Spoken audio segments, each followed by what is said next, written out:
Hi, everybody. Hi. All right. My name is Monk Rowe for the Phillies Jazz Archive. I'm very happy to co-host this event with the Days Mazzolo Center and the Dean of Faculty Office in observing the 100th birthday, the centennial of one of America's most significant authors. And we have a significant writer and critic, jazz journalist, and owner of G&J Productions. Greg Thomas is here today, class of 85, and he knows his stuff, and I'm really glad to have him here. He will be interviewing Robert Glasper Saturday at 6 o'clock before the concert, and the rumors that Greg played a mean alto sax in the Hamilton College Jazz Ensemble are true. So please give him a nice welcome. Thank you. Thank you very much. Okay.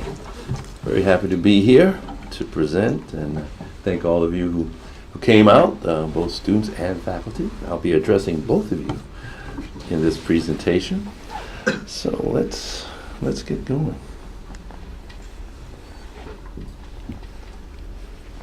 So first, allow me to thank the Phillies Jazz Archive, the Days Mazzolo Center, and the Dean of Faculty Office for making this presentation possible. And very specific thanks and hugs go to Phyllis Breland, Doc Woods, Vincent O'Dampton, Todd Franklin, and also. So in my presentation today, I'm going to give an introduction to a cultural idea and form called the blues idiom, as explicated by Albert Murray, who received an honorary degree from Hamilton in 1997. I was fortunate to have become deeply acquainted with his work by then, so I was present for that occasion. But when I was a student at Hamilton, I was oblivious to his work and thought. I had fallen in love with jazz as a high school student, so by the time I did come across his work, I had a great foundation that Hamilton provided me. But I do feel that if I had been exposed to Albert Murray's works previous to even while here, for example, The Omni-Americans, South to a Very Old Place, those were his first two books, 1970, 1971, I should go 1970, 1971, and The Hero in the Blues and Stomping the Blues, and also his first novel, Train Whistle Guitar. I do believe that my life would have been changed for the better, and key understandings and perspectives would have helped me avoid pitfalls and speed bumps in my younger years. But be that as it may, my intent today is to enrich your grasp of fundamental ideas regarding the blues idiom as devised by Albert Murray so that it can be of cognitive and pragmatic use. And I'll do so in a moment after discussing briefly his bio. Murray developed a transdisciplinary system he called Cosmos Murray. The blues idiom is actually a component of Cosmos Murray, but as with the fractal, one small part of the system can reflect the same features, shape, and look of the larger. The blues idiom is a rooted cosmopolitan worldview grounded in Murray's down-home experience as a Black American male born in the briar patch of the U.S. South during World War I. A young man whose early development was concomitant with the great migration of blacks from the South to the North, and the development of blues idiom music known as jazz into a regional to national to international powerhouse musical form. His schooling at the Mobile County Training School in Mobile, Alabama, affirmed his promise, and via geography and ancestral imperatives given by the talented 10, gave him a spyglass for better vision. Tuskegee Institute, which he attended as an undergrad from 1935 to 1939, provided access to classic and current books and magazines, then current, English teachers the caliber of Hamilton College graduate Morteza Sprague, gifted peers such as the Chicago-born and bred Gerald Hamilton, and serious upperclassmen to look up to, such as Ralph Ellison. At Tuskegee, too, he met, courted, and married his fairy tale princess, Moselle. his wife of 70 years, with whom he raised a daughter, Michelle, a former dancer with the iconic troupe of Black American dance, the Alvin Ailey American Dance Theater. After graduating in 1939, Murray continued to stride toward intellectual breadth and clarity. Over the course of several decades, he crafted a unified theory of American culture, with the blues idiom playing a central role, as well as a sophisticated conception of humanity's existential reality and heroic possibility.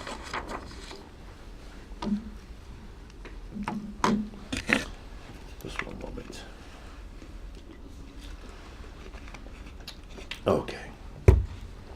Dance, music, movement, and rhythm are affirmations of life. So if the music makes you groove and makes your body want to move, you may have a way to counter the blues as such. To Murray, blues music is actually good time music. Black Americans, from whom the blues comes, didn't play the blues to feel sorry for themselves. Rather, it was actually a sophisticated way to grapple with the fact that life can often be a low-down, dirty shame you wouldn't wish on your worst enemy. By creating a form of poetry to express and release feelings individually and to enhance the cultural and social bonds of the group. The title of the presentation promises that we'll venture into Albert Murray's Blues Idiom Worldview. So let's briefly peer into idiom. From one angle, idiom refers to phrases in a language whose meaning isn't deducible to the words themselves. In English, we know that the idiom hang one's head is used to indicate shame, and that kick the bucket refers to death, which is why before you kick the bucket, you make a bucket list of things you want to experience before you're 6 feet under. Idiom also refers to a characteristic mode of expression in music and art. To take it up a register, we can say that the idiomatic is an intersubjective concord of sensibility we also call culture, which manifests as attitudes and outlooks in action, as practices and artifacts, as cultural styles. Ralph Ellison, author of the 20th century American classic Invisible Man, and friend of Murray's from the late 40s until he kicked the bucket in 1994, often referred to the Negro idiom as a, quote, style and way of life lived by black folks in North America. Murray affirmed that idiom by extending it from an ethnic base to an aesthetic he called the blues idiom.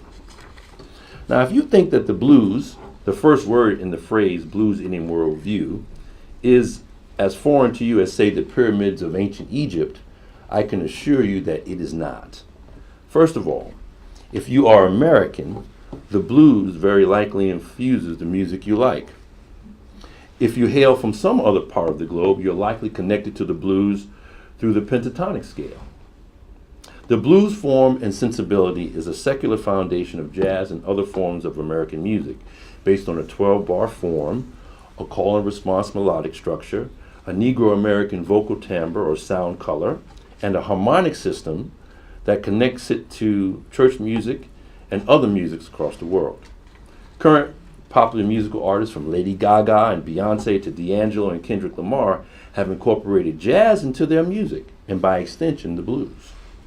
But music, as is all art, is closely tied to feelings, emotions, so we get other blues clues there. What Albert Murray called the blues as such are feelings of sadness, despondency, gloom, depression, sorrow. In his classic 1977 text, Stompin' the Blues, he wrote that the blues as such are a sore affliction that can lead to total collapse. That it is a sore affliction that can lead to total collapse goes without saying. But blues music, regardless of its lyrics, almost always induces dance movement that is the direct opposite of resignation, retreat, or defeat. Blues idiom music usually makes you want to dance on the inside and outside through the insouciant resilience of swing, and thereby responds to the blues as such, to the chaos and entropy of life, with an improvisational elan that can, at least temporarily, stomp the blues. You see, blues idiom folk grew up in the briar patch of slavery and Jim Crow, so trouble is no stranger to them. The blues idiom knows that folk got sense enough to try to enjoy life anyway, to swing for as many bars as they can for as long as they can. And by the way, Hamilton professor of philosophy Todd Franklin co-edited a volume titled Critical Affinities, Nietzsche and African American Thought, in which he ventures a correlation between Nietzsche's work as a practitioner of the art of the cultural physician to diagnose and rejuvenate 19th century German culture, and he equates that with the work of Frederick Douglass and W.E. Du Bois in the mid-19th to early 20th centuries or mid-20th centuries, and Ralph Ellison in the mid-20th century and beyond to rejuvenate U.S. culture. And just this past Saturday, I gave a presentation at an all-day symposium on the work and thought of Albert Murray at Columbia University entitled The Ralph Ellison Albert Murray Continuum. So to me, Albert Murray was also a cultural physician. Now lastly, in terms of our primary definitions, worldview is a personal or collective orientation or cognitive outlook through which values and meanings are derived with due significance given to the traditions and innovations based on those values and meanings. Now, with what I've laid out as a foundation, let's go deeper. So, the blues idiom is writer Albert Murray's term to describe a worldview, an outlook, and style of life developed by Americans in the 20th century. This cultural perspective grew in response to contemporary situations and predicaments, and in light of developments in art, music, the humanities, communications and travel technology, and the sciences. In a 1992 interview, no, that's too fast. In a 1992 interview, Murray described the blues idiom as, quote, a philosophical context within which you define heroic action and where you define your aspiration and your quest for adventure. In the same way that Ernest Hemingway, and here we go, used bullfighting to work out his aesthetic for literature, and Thomas Mann used the music of Bach, Beethoven, and Wagner as a model, Murray uses jazz and the blues idiom. So let's take a look at the historical foundation of the blues idiom among Black Americans, the Saturday night function and the Sunday morning church service, which is something that probably struck up some memories from some of you who have taken Dr. Woods' class, who assigned that particular chapter in Stomping the Blues. So we're going to see how the blues idiom relates to ritual and improvisation also. And we're going to round out our overview of the blues idiom by discussing the jazz break and the importance of an attitude of acceptance of life's challenges versus rejecting them. So the historical backdrop is that the particular Americans from which this style, this orientation to life and sensibility derived were U.S.-born Black folks who created a culture that, in spite of all they faced in the U.S., enslavement, the betrayal of the Reconstruction, the Jim Crow, and the backlash reaction to the Civil Rights Movement, still made a way to keep the faith of their ancestors and to affirm life as long as they could with joy and laughter, and to create music that's the inspiration for countless people across the globe. Music by Black Americans combines influences from Africa, from Europe, and South America and the Caribbean. But if we focus on the music from the late 19th to the 20th centuries, we can identify two primary places in which music by Black Americans, according to Albert Murray, developed the Saturday night function and the Sunday morning church service. So, of course, the Sunday morning church service is where the Christian worship of God and forgiveness of sin, is the sacred intent. Most Black Americans have historically followed the religion of Christianity. The Saturday night function is where Black folk got together to release the trouble and cares of the week in a secular celebration of life. Yet the dichotomy between sacred intent and secular function becomes a cultural continuum once we hear the music. The solo call, ensemble riff response pattern of jazz is akin to the solo call congregation response found in the church. And there's a similarity in the way that sanctified Pentecostal churches make a joyful noise unto the Lord, and the feel-good nature of swinging the blues idiom on the jazz bandstand. As Murray wrote in chapter 3, of Stompin' the Blues, titled The Blue Devils and the Holy Ghost. All right.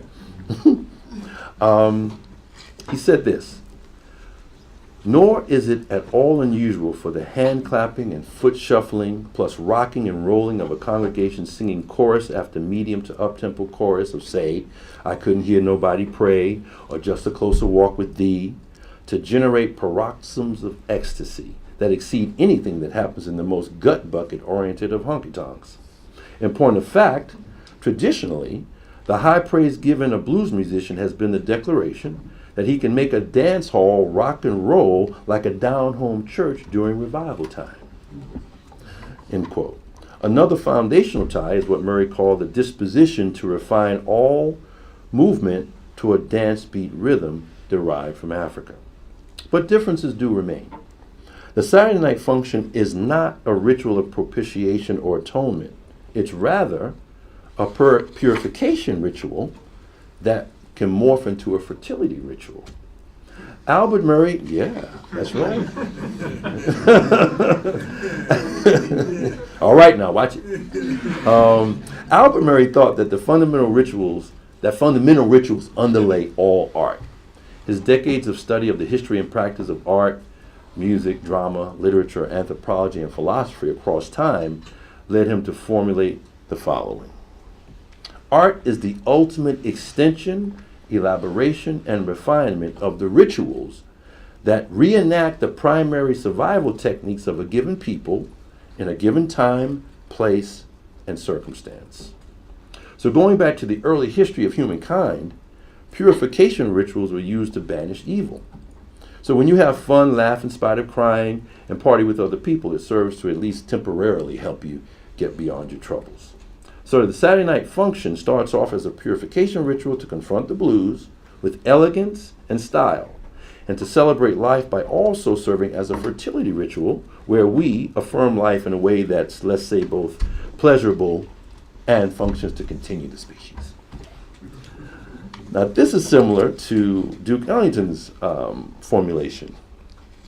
In his book, Music is My Mistress, when two people are together, and my pulse and your pulse are together, then we're swinging.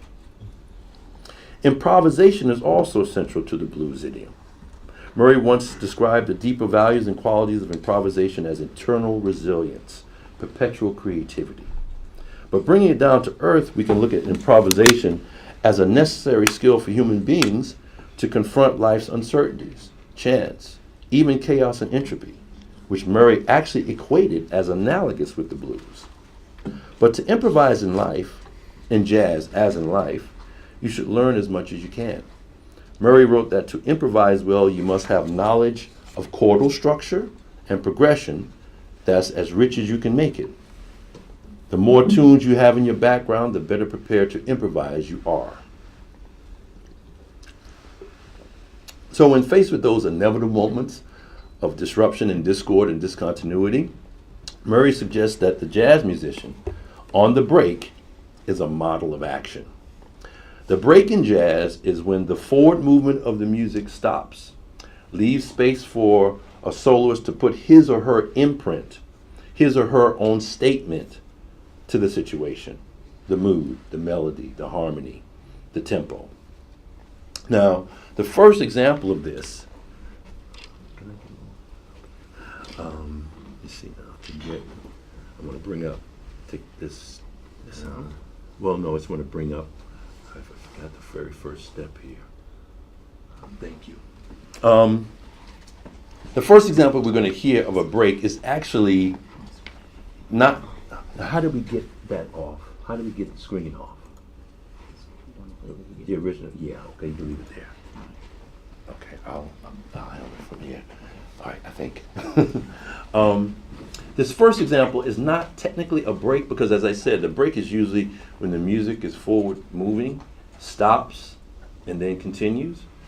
But this is, I don't know, symbolically, this is even greater than a break because it's like a visual artist, a painter with a blank canvas. It's like a writer with a blank piece of paper. This, what you're getting ready to hear from Louis Armstrong, is the opening of West End blues that signified, like Gabriel, that this new music was here. Jazz started as collective group dynamic, New Orleans collective improvisation. And they would have little moments where the individual could improvise. And Louis Armstrong was a master of those moments. And he began to play them longer and longer and longer. So this is like this total creativity by himself, playing the famous break, what I'm calling a break, to West End blues. I'm sorry. No, that's not done right. It's got to be from the very beginning. I'm sorry.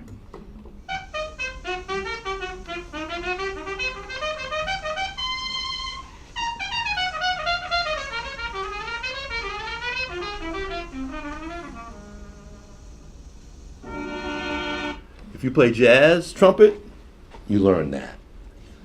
Period. This was in the late 20s, and it's a great example of the kind of spirit that Murray's talking about. Now, the next example is the great Charlie Parker, who, after Louis Armstrong, was probably the most revolutionary and significant jazz improviser. There's a song written by his partner, Dizzy Gillespie, called A Night in Tunisia, in which they play the opening parts, and it sets up a very dramatic thing where they repeat a phrase, and then it just stops. And Charlie Parker goes on a flight. That's incredible, as you will hear.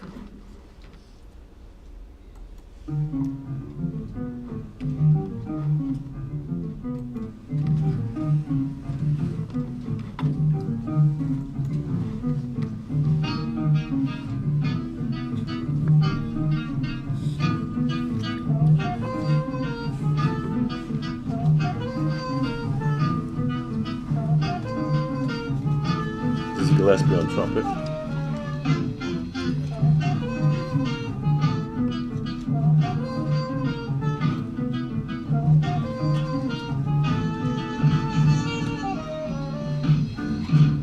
Charlie Parker. This is during the bridge. It's an A-A-B-A structure. This is the bridge part. 8 of A, 8 of A, 8 of B, 8 of A. This is the last 8.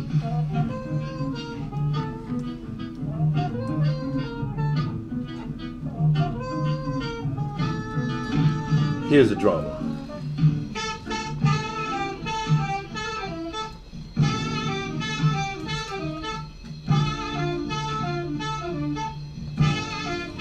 Something's coming.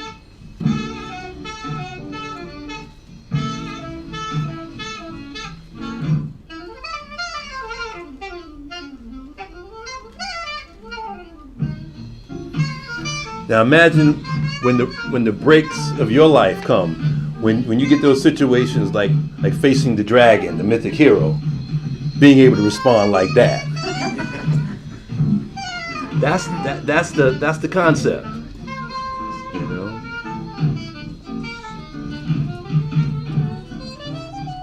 Young Miles Davis. Okay. So now let's bring back up the PowerPoint from the current slide. I think I got it. Okay. All right. So the break is the moment of truth when the hero faces the dragon or is traumatized. The moment when you face the lion, as did David in the Old Testament, or are devoured. The imperative of the epic hero, or this imperative of the epic hero, provides a prototype to overcome the blues, at least momentarily, to win through preparation and elegance. Murray once told me that by elegance he not only meant beautiful, graceful movement, but also elegant in the sense of solving math problems in a simple and effective manner. In fact, Murray once described elegance. He once described elegance as the refinement of insight and choreographing the movement to counteract force with style. Just think in martial arts, like jujitsu, where if that's the right form, where you're actually using your opponent's strength against him. Similar in its framing. Another component of the blues idiom, as Murray conceived it, is an attitude and outlook called, by way of Kenneth Burke, a frame of rejection versus a frame of acceptance. A frame of rejection says that life should not be so filled with trials and tribulations. Such statements become, in literature, protests, complaints, the grotesque, the burlesque, the satire, the caricature, and so on. The frame of acceptance, that's the frame of rejection.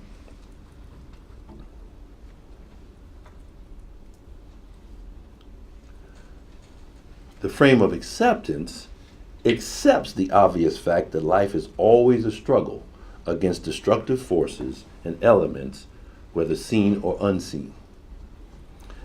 So once we accept the fact that so often life is a low-down, dirty shame, as we said before, what should be done? Now, we've already heard what can be done on the break. So Murray's response, based in the blues idiom, is that such existential questions provide the opportunity for the answer to be heroic action, affirmation in face of adversity, and improvisation in situations of disruption or discontinuity. And when you extend this view from the individual to group action, the political implications should be clear. Murray believed that when you face trouble, it's more than a cliche to look at it as an opportunity, a challenge to overcome, as an antagonist that actually cooperates with you for you to become stronger and to learn from mistakes. Murray's model of the blues idiom allows you to become a hero that stomps the blues. Now, let's go both deeper and higher. Now, in the first part of this lecture, I was identifying it and pointing out to the students. So we went from basic to like intermediate. Now we're going to go to an advanced level. And this is for you profs, okay? So to grasp Cosmos Murray that I mentioned earlier, I think this book is essential. The Hero and the Blues, a book that Professor O'Dampton has assigned to his class and that I just visited, and we had some discussions. So in this final part of the lecture, we're going to discuss this book, and we're going to bring in psychology, science, and philosophy more out front. Now, this is from the end of the part of this book called The Social Function of the Storyteller. Murray says, the fable underlying all drama is, once upon a time, there was someone who somehow did or did not achieve the favorable, no matter how delicate, balance between essential human values on one hand and cosmic absurdity, as well as political outrage, on the other. This tension, what he calls a favorable, delicate balance, exists in his entire body of work. Art and aesthetic statement via the blues idiom and jazz, plus his mythic and metaphorical emphasis on the hero image, steadied this tension, a delicate balance between humanism and the modernist worldview of materialist science as dominant, where meaning is separated from mythical gods and theistic beliefs. The second part of The Hero and the Blues is entitled The Dynamics of Heroic Action. Writers from Lord Raglan and Murray's friend Joseph Campbell explicated the hero archetype from which Murray elaborated his thematic variation grounded in the blues. The whole point of the blues idiom lyric is to state the facts of life. The blues is a device, for making the best of a bad situation. Not by rendering capitulation tolerable, however, and certainly not by consoling those who would compromise their integrity, but in its orientation to continuity in the face of adversity and absurdity. The blues idiom lyric is entirely consistent with the folklore and wisdom underlying the rugged endurance of the Black American. In addition, or rather concomitantly, blues idiom dance music challenges and affirms his personal equilibrium, sustains his humanity, and enables him to maintain his higher aspirations in spite of the fact that human existence is so often mostly a low-down, dirty shame. End quote. Now, humans can make the best of bad situations by adjusting their point of view, by understanding, living, and acting within a frame of antagonistic cooperation, which we mentioned before, which on the surface appears to be an oxymoron, a logical contradiction. To elucidate the idea of antagonistic cooperation, Murray mentions the mythic dragon as a personification of chaos, entropy, and the impersonal nature the hero confronts. He relates analogies such as the sword being forged in fire, and sparring partners who jab, clinch, and punch potential prize fighters into championship condition. He brings to bear analogies to baseball, where pitchers challenge the best hitters, to medicine, where complicated diseases, quote, wreak havoc, but they also bring out the best doctors and the best in doctors, and schools with difficult course requirements, turning out the best trained graduates.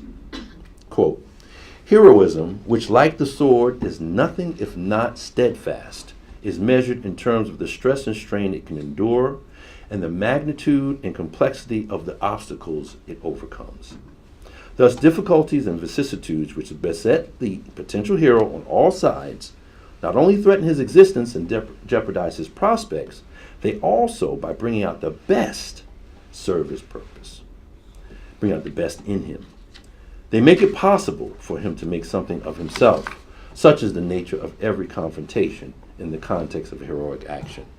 And allow me to acknowledge that Murray was a man of his generation and used the male gender when it actually deals with humanity, so it applies to both male and female. I want to say that. A special metaphor for antagonistic cooperation, a phrase Murray and Ralph Ellison too borrowed from Joseph Campbell, who's indebted to Heinrich Zimmer, is the bullfighter and the bull, as we mentioned earlier, a favorite representative anecdote of Hemingway, a literary hero of Murray's.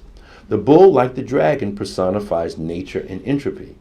The matador is, quote, an adventurer who runs risks, takes chances, and exposes himself with such graceful disdain for his own limitations and safety that the tenacity of his courage is indistinguishable from the beauty of his personal style.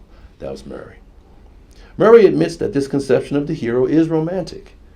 Quote, for without such completely romantic presuppositions behind such elemental values as honor, pride, love, freedom, integrity, human fulfillment, and the like, there can be no truly meaningful definition of either tragedy or comedy. Nor without such idealistic preconceptions can there be anything to be realistic about, to protest about, or even be cynical about. Fundamental values ground and buttress literary, aesthetic, moral, and philosophical statement, and idealism and realism are dialectically related. Murray's proposition leads to an explanation of the mythic and ritual function of the heroic image, affirming that, quote, that which is upstanding in human nature, that which stands out against the overwhelming odds of the non-human and anti-human elements in the universe, end quote. Not only does this hopeful vision of human nature align with the fundamental place of myth and ritual in human experience from primordial and ancient times, Murray's contemporary rendering of the hero image also fits quite well with humanistic psychology. A brief word about this connection, particularly since it counterstates one of the founders of psychology right here at this institution. In the late 1950s, a movement began in America led by psychologists such as Abraham Maslow, Carl Rogers, Rollo May, and Virginia Satir, in which the domination of B.F. Skinner's behaviorism and Sigmund Freud's psychoanalysis was challenged. American humanistic psychology emphasizes the positive growth of individuals and human interrelationships. On Skinner and Freud's dominant paradigms, the American Humanistic Association wrote that, quote, neither fully acknowledged the possibility of studying values, intentions, and meanings as elements in conscious existence. On the whole mainstream, this is a continuation of the quote, the whole mainstream American psychology had been captured by the mechanistic beliefs of behaviorism and by the biological reductionism and determinism of classical psychoanalysis. Humanistic psychology is a response to the denigration of the human spirit that has so often been implied in the image of the person drawn by behavioral and social sciences, end quote. So Murray's updated hero image presented to the world in the 1970s at the same time that humanistic psychology gained a firmer foothold as a legitimate alternative to Skinner and Freud, serves the same purpose as a response to the denigration of the human experience, also found in social determinist theories. Murray also felt it crucial to model exceptional human beings, to motivate inspiration for, quote, aspiration in your quest for adventure, which we mentioned earlier. However, the anti-human and the non-human still loom. Totalitarianism is anti-human. The system of chattel slavery, whereby human beings were bought and sold as property, wherein families were ripped apart and generations of wealth built upon their service and misery, that was anti-human too. And when viewed and ontologically, to evaluate that, we have to view it from the way we see it today, ontologically, in modern and postmodern terms. Back then, the people who were doing it, they didn't. Well, some of them did, certainly. Some of them saw that knew it was wrong, but they valued more making money and building wealth and being a part of a system. So though chattel slavery was an especially brutal form of enslavement, prior to modernity, slavery was a widespread, if not universal, practice among traditional cultures and civilizations. Modernity, as Jürgen Habermas has famously said, brought not only disaster but dignity to humans. Enlightenment values led to the abolishment of slavery in the West and expanded the rights and worth of all people, no matter the gender, cultural background, or nationality.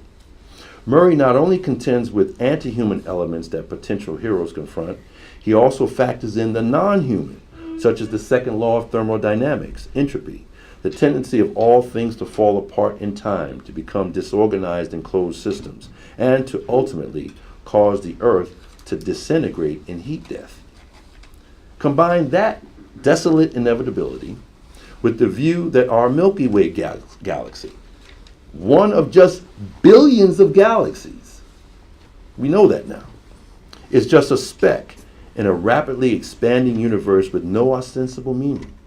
From this perspective of scientific materialism, we can cut off the famous Duke Ellington phrase that it don't mean a thing if it ain't got that swing at the first clause. To wit, none of what we think, do, believe means anything at all. How's that for bleak?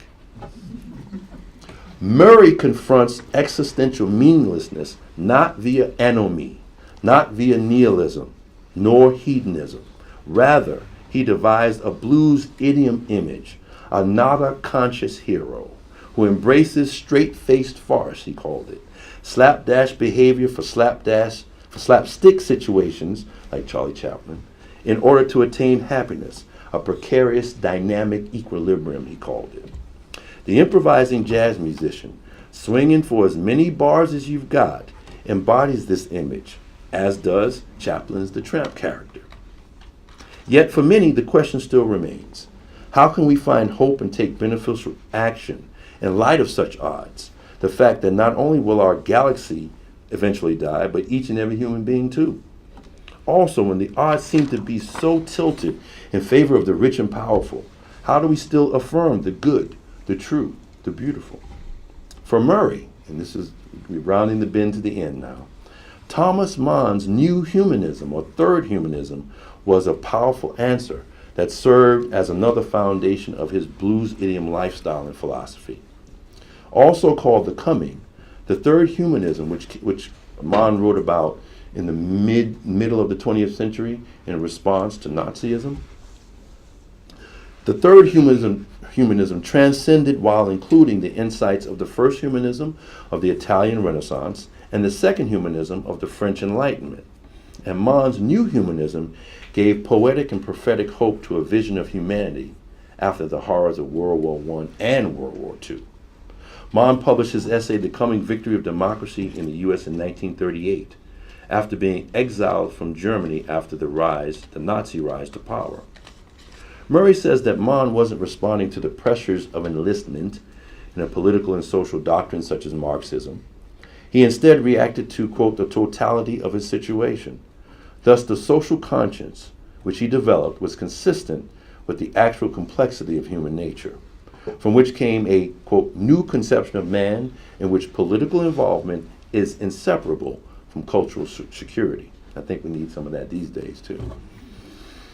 Quote, what he called the new humanism, or the third humanism, was both consistent and comprehensive. It did not flatter man by looking at him through rose-colored glasses. It was based on a hard-headed awareness of man's dark, demonic, natural side, as well as a reverence for his super-biological spiritual worth.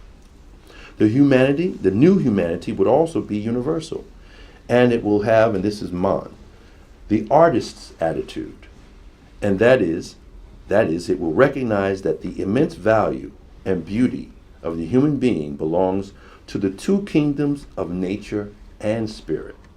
It will realize that no romantic conflict or dualism is inherent in the fact, but rather a fruitful and engaging combination of determinism and free choice. Upon that, it will base a love for humanity in which its pessimism and its optimism will cancel each other. End quote. So I contend that Albert Murray was a new humanist who shared Mann's perspective on art. Art is hope, Mann wrote in Order of the Day. I do not assert, this is Thomas Mann, that hope for the future of mankind rests upon her shoulders, rather that she is the expression of all human hope, the image and pattern of all happily balanced humanity, end quote. So Murray's dedication to the blues idiom, quote, what he calls a basic part of the existential equipment that we Americans inherited from our captive ancestors, and that's not just black folks either. The highest representation of which was jazz as a fine art, flows from such an appreciation of the function of art and the creative process as a counteragent to the anti-human and non-human forces. As an intellectual and creative writer, Albert Murray saw as his responsibility, in a time of great complexity and possibility, to create images, pose questions, frame issues, and provide definitions of fundamental categories. The metaphoric image of the existential hero was central to Murray's conception. In idiomatic terms, to question, counter, and complicate, quote, the black victim of structural forces image found in countless works of social science, journalism, and fictional accounts that carry the message, quote, people forced to live in subhuman conditions develop subhuman traits. They react subhumanly and become bad people through no fault of their own, end quote.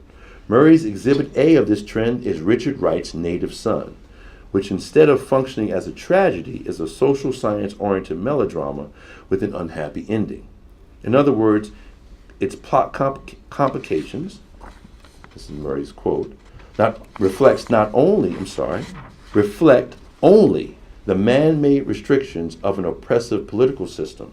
They do not adequately symbolize the eternal condition of man, end quote. To best confront the eternal condition of man, the issue of the human condition as such, Murray preferred Kenneth Burke's frame of acceptance. Now, it's the very last part. We've discussed it, but we're going to give one final quote that really draws this out. So he preferred the frame of acceptance by Kenneth Burke over the frame of rejection. Now, this is a book. There's a book called Murray Talks Music that I'm going to give out some papers on. Make sure I do that. That's coming out in May, same month of his birthday. And this is a statement that Murray made in that book about the frames of acceptance and frames of rejection. He says, these two frames underlay all literary strategies communicating how you feel or what you know. You have the attitude that you accept the complexity of life as a given, or you reject it by saying, why should it be like this? Why am I sick? Why am I not rich? Why does it rain? Why does it snow? Why is it freezing? Why me? Why do I not have a mink? And you write like that. The form would be protest, satire. You reject the fact that life is a problem.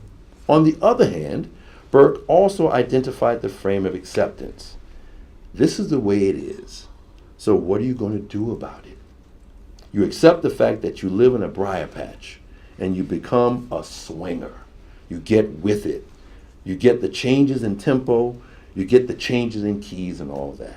So today, I urge you to adopt a frame of acceptance, a heroic stance of improvisation and elegance to confront chaos and confusion, and to realize, embrace that the blues idiom worldview may just be your inheritance too.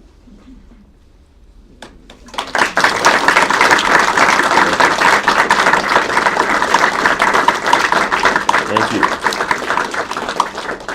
Okay, so comments, questions? Yes, sir. Dr. Woods. I think Albert Murray was an incredible, profound thinker. Who is taking up the baton now that can relate everything that you're saying to hip hop? To hip hop in particular. And where's the continuity and the positive outlook flowing with the aesthetic behind hip hop, and who's vocalizing it? Or writing about it in a engaging manner? There are a few scholars of hip hop that I think are doing that. Imani Perry at Princeton. She has a book that she wrote on hip hop in like 2004. She actually uses Murray's model in that book. There are several others. I'm not a scholar of hip hop, but I am aware that there are others. There's another gentleman, James Braxton Peterson, I think is his name, Lehigh University. He has a book where he deals with hip hop culture, and he uses the image from the opening of Ralph Ellison's Invisible Man, where you see all these light bulbs, and it's supposed to be 1,369 light bulbs, with two turntables going at the same time, listening to Louis Armstrong sing, "What Did I Do to Be So Black and Blue?" And you actually see the two turntables, which is both a sonic and an image connection to hip hop, because with the scratching with the hip hop. This is the cover of his book that just came out last year. So that's another one. In the jazz field, Wynton Marsalis. Wynton Marsalis and Jazz at Lincoln Center are founded and grounded in Murray's ideas. And Wynton Marsalis, as those students in your class saw this morning, was a student of Murray's, and learned quite a bit from him. I'm trying my best to carry on the legacy in my own way also, and there are others. Yeah. Yes. Thanks for that presentation. It's very interesting. I'm struck by the irony, I guess I would say, of this heroicization of the jazz musician as a kind of model for confronting the existential problems, the problems of existence. Life is a low down, dirty shame. Right. And so Murray's presenting these musicians, or the figure, as one example among many. Sure, as one example. I guess my question is, what did Murray himself, or do you, make of the apparent irony that jazz musicians themselves were, in many cases, arguably most cases, not particularly good examples of managing of confronting and managing the difficulties of life outside of the music? I'm thinking in particular of the history of abuse, junkies, blah, blah, blah. Basically, these guys, musicians, were not great at living, even though they were great musicians. Right. So how did Murray resolve that apparent contradiction? Well, you can look at it as a contradiction on one level. He called it, in his book, Murray Talks Music, he called it really an occupational hazard of the field. It was a part of the environment of the field. Now, in the swing era, the drug was alcohol. All those movies back during that era where they drinking up a storm. I mean, that was the drug, alcohol. Then bebop came along, and the drug became heroin. Charlie Parker, who had a terrible car accident when he was a teenager and was on pain medication, and then went from pain medication to heroin, which is the course that it goes a lot of time. There were musicians who thought that his incredible gift was somehow connected to his drug use, and nothing could be farther from the truth. So, so it is a contradiction in that if you look at their actual lives. But what does Murray do? He focuses on Duke Ellington, the premier example of the blues idiom hero in Murray's model. That's how he deals with it. He looks at Louis Armstrong, the progenitor of the form. So it's not all jazz musicians. It's, particular ones that you can say. But you still have, just like in any, narrative image or literary image, there's a certain level of idealization we're talking about. I mean, the democratic theory is an ideal that we strive towards, that we don't achieve and we don't actually do, but we still strive for. We still strive for the ideal. Absolutely, absolutely. But I mean, there are different levels of different models have different degrees of pragmatism, I guess. Yes. And jazz musician is not the on the high end of that spectrum. Well, it's not. You see, you said jazz musician. I would say jazz praxis. Okay. I would say it's the enactment of the theory of playing and the theory of music and particular practices within it that he's talking about. So he's talking about improvisation. He's talking about what you do on the break. He's talking about the kind of interactivity that you have amongst the musicians when they're swinging. You have the individual mastery that the individual musician must achieve to be able to swing with other masters. That's what we're talking about as models, not just the jazz musician as the model. No, it's jazz praxis as the model, I would say. Can I speak to that for just a second? One of the things that you really have to look at during the time and even now, that is most of the tenets of the music, of jazz music, came from African American sensibility. Tone color, syncopation, the rough-hewn quality of it mixed with incredible intellectual abilities. And most of the jazz musicians were so far out in front of what society can and would accept until the dichotomy involved invoked so much unbelievable psychic pain. And cognitive dissonance. Yeah, let me say it like this. There's a story of Billy Eckstein and Sarah Vaughan, after having played a concert, standing out on a street corner, and they can't get a room. They've just packed out a concert hall, and they can't get a room. And Sarah Vaughan says, Billy, I'm going to throw a brick through a window. They'll come and put us in jail. But at least it'll be warm and we'll have something to eat. So what I'm saying is some people, their mentality was not cut out to put up with the level of rejection that they got. Whereas, if you take Charlie Parker, every saxophone player, white, black, green, purple, in Europe or any place else, was trying to play the saxophone like him. People used to follow him around with hidden handheld recorders in their pocket just to get any snippet that he might play. So how could you be that popular and that important and evoke that degree of surveillance, if you would please, and paparazzi mentality, and still not be able to get a room? And he didn't go to music school because in Kansas City at the time when he was a teenager, they didn't accept blacks in conservatories. So what I'm saying, society wasn't ready to honor these people. He died in 1955. If he had lived one more year, he would have seen the opening of the Berkeley School in Boston. And if he was alive today, he would realize no saxophone player on earth can get a degree in anything without studying his music. But we've evolved to that now. But at the time, people weren't ready for that. Did you want to say something, Professor Franklin? I was just going to say, along the lines of Doc, there's this great artistry, there's this great creativity, there's this great sensitivity. So to be able to produce at this level, to be so attuned to what is happening and being able to overcome in the moment, and then to be thrust back into the continuation of all of the struggles and strife on a daily level would be very, very taxing, is what Doc was saying. Christopher Smalls, Australian, New Zealand writer, has a book called Music of the Common Tongue, and he talks about how in Afro-American music, in the act of performing, when you're interacting with not only other musicians but the audience, that it creates a momentary utopia. Like Murray says, you're stomping the blues, and when you're grooving, you're clean, you're engaging with your loved one and other people, and you have a good time.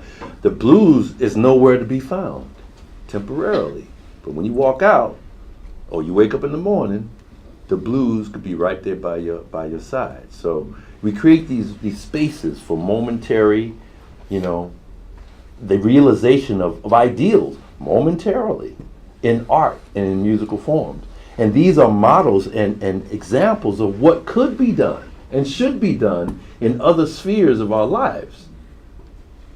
And that's the pragmatic application right there. If we could engage with one another like you see musicians engaging, or a couple of years ago, San Antonio Spurs versus the Miami Heat. I'm telling you, remember that game where they scored something like 70 points in the first half? I'm telling you. When I was coming up, it was the New York Knicks and, Walt Clyde Frazier, and then you had the Bird Magic period, and then, of course, Jordan, right? Hey, man, how you doing? Good, how are you? All right. But I had not seen this level of this teamwork. It was aesthetically thrilling for me. I mean, I got a rise up out of it because it was like the level of teamwork and coordination. It was incredible to watch. It was beauty. It was poetry in motion. Seeing what they did that one half, it was like perfection. And that's an example of what can be done when you cooperate and when you have people at a very high level of excellence, individually and collectively, what could be done. So these are kind of models for us to, that we can point to and say, that's what we need to be working towards. I want to give one recent example. Wait a second. Wait, Doc. I would love to, but I got to see if any students Okay, all right. want to say anything or ask a question. I wonder what your students thought. Yes, sir. I guess I'll ask kind of the opposite of Doc's question. Was there anyone who Albert Murray kind of built on? Oh, many people. Oh, Hemingway, Thomas Mann, Kenneth Burke. I mentioned some of them. There was an American philosopher named Suzanne Langer who had a concept of feeling, like art is feeling and form. Very influenced by her. Very influenced by Constance Rourke, who wrote about American culture. Very influenced by her. He called her a patron saint of his. And then other people outside of his field. I mean, you can be in one field and influenced by another. Duke Ellington was a hero. Louis Armstrong was a hero. So many, sure. Yes. Who was he playing with his biggest albums? Who? Albert Murray. Oh, well, Al Murray's he's a writer. Now, he wasn't a professional musician, though. When coming up, he did play bass. Okay. He did play bass coming up, but no, he did his playing with words and thoughts. Different keyboard. Different keyboard, right? Different keyboard, exactly. All right. Anyone else? Any young ladies? Come on, y'all. All right. So. Okay. So if Can I stick that? no, yes, you can not. Yes, you may, sir. Yes, you may. I just want to let you know, we're not talking about no 100 years ago. They have played 20 times, and Serena has beat Sharapova 18 of the 20 times, and Nike pays Sharapova more than they pay Serena. So we're not talking about something some 100 years ago. All right. Oh yes, stuff still exists, but the response and the creative response still remains. That's why the model is so important. Okay. So if there's no other questions, thank you so much.